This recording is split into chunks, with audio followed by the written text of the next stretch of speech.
si Tisoy? Hindi ako nakapagpigil. Pinagmamasdan ko ang mukha niya. Nakita ko ang mukha ni Carlos at ni Ellen. And I thought to myself, ito yun eh. Ito yung produkto ng pagtataksil nila sa akin. It's as if I'm experiencing that moment again nung nalaman ko na nakabuntis si Carlos ng iba. Tama na, Lay. Matagal na yun. Kalimutan mo na yun. Candice, how can I forget it? How can I let go? Akala ko makakalimutan ko na siya. Nung mapakulong namin si Ellen, hindi pala. Mga hayop sila. Magbabayad sila sa akin, silang dalawa, at pati na rin yung anak nila.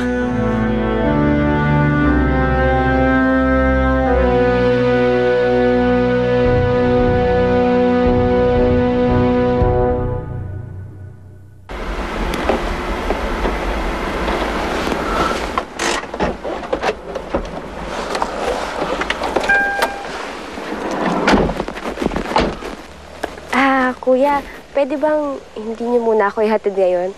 Kasi gusto ko sanang maglakad na lang pupunta sa school. Ma'am, sigurado ko kayo, ma'am? Opo, pero Kuya Poldo, pwedeng umalis din kayo.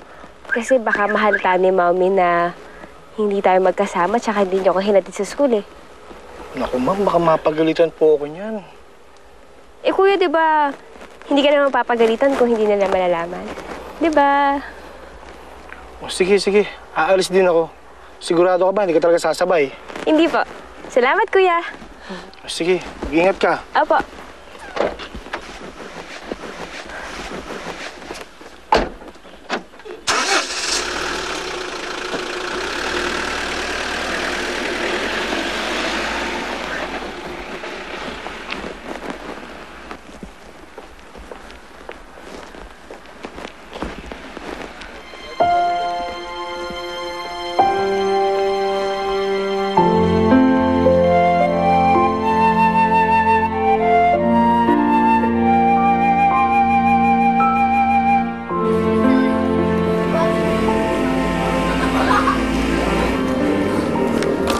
Ma'am, good morning ho. Ako na lang magdadala ng gamit niyo.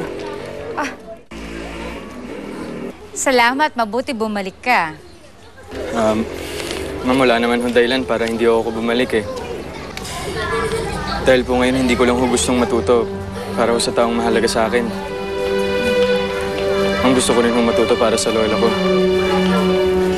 Kaya ho kung meron man ho akong Dyslexia.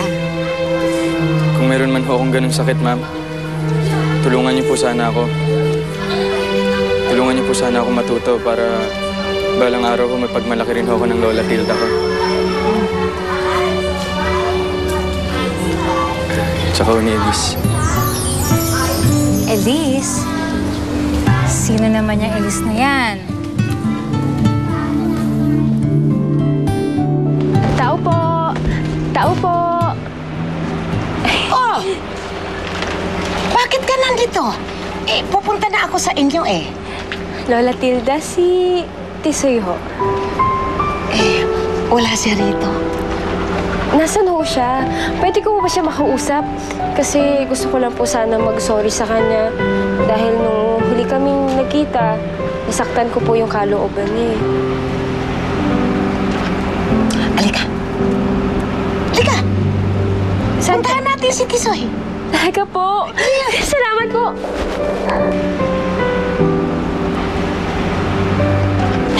Sige po. Apo. Sige po.